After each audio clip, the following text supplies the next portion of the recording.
Pour Ashok Radhakisun, ancien président de l'Independent Broadcasting Authority, le doute n'est pas permis. Il y a eu des tentatives de restreindre le champ d'action des radios, dit-il. Oui, je suis convaincu, moi. La loi qui est venue, l'amendement qui n'a pas été, effectivement, ça devient restreindre la liberté éditoriale de toute une radio, que ce soit privé. Enfin, public, c'est déjà limité par sa propre volonté. Mais pour le privé, c'est essentiellement ce qui finit d'arriver. Tout la loi qui fait, première la loi qui fait pour ouvrir l'ouverture. Et puis tout la loi qui fait subséquemment, je tout fait restreindre sa liberté d'expression, liberté éditoriale, et comme s'il mettait un régime contre la déclaration, le parler à la radio, il vient un peu sous haute tension, quoi. Malheureusement. L'avocat Richard Rowe est du même avis qu'Ashok Radhakisun. Dernièrement, non, clairement, oui.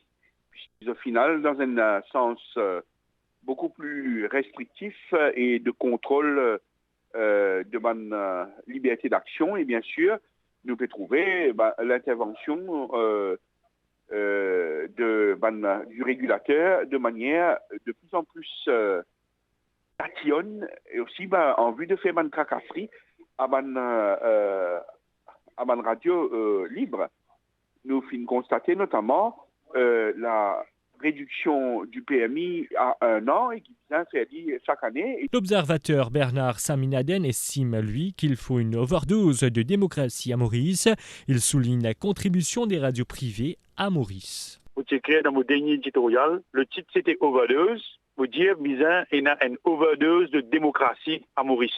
La démocratie, il y a une limite et la radio est un outil, est une plateforme. Surtout les radios privées, finalement, l'émancipation dans la société mauricienne et les films contribuer énormément à mettre en avant, mettre en lumière l'opacité qui finit d'arriver dans le pays. Pour moi, la radio, c'est un pilier, tout comme la presse écrite, un pilier important pour nos démocraties. Bhuneshwar Rajkumar Singh estime qu'en tant qu'une instance régulatrice, l'Independent Broadcasting Authority se voit dans l'obligation d'actualiser ses lois.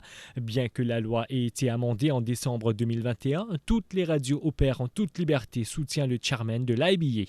La loi IBA comme un régulateur, les besoins up-to-date, comment nous dire. Ça veut dire, nous besoin mort d'après les temps, tout l'une fait 20 ans, nous tenons la loi, nous trouvons qui nous pose Sénat et que nous trouvons qui besoin avant la loi nous amendée. Et aujourd'hui, vous trouvez, malgré la loi amendée en décembre 2021, c'est beaucoup causé, qui peut causer l'OIBA. Vous trouvez tout radio peut fonctionner librement. Tout ban radio peut prendre toute responsabilité. Comment on faire ressortir, qui les radios, qui les régulateurs, qui les population l'île Maurice, c'est tout dans l'intérêt pour garder ça l'île Maurice meilleure qui pour vivre, qui nous est dans là. Pour l'UNESCO, la radio, ainsi que les médias indépendants et libres en général, constituent le socle d'une démocratie durable et la bonne gouvernance.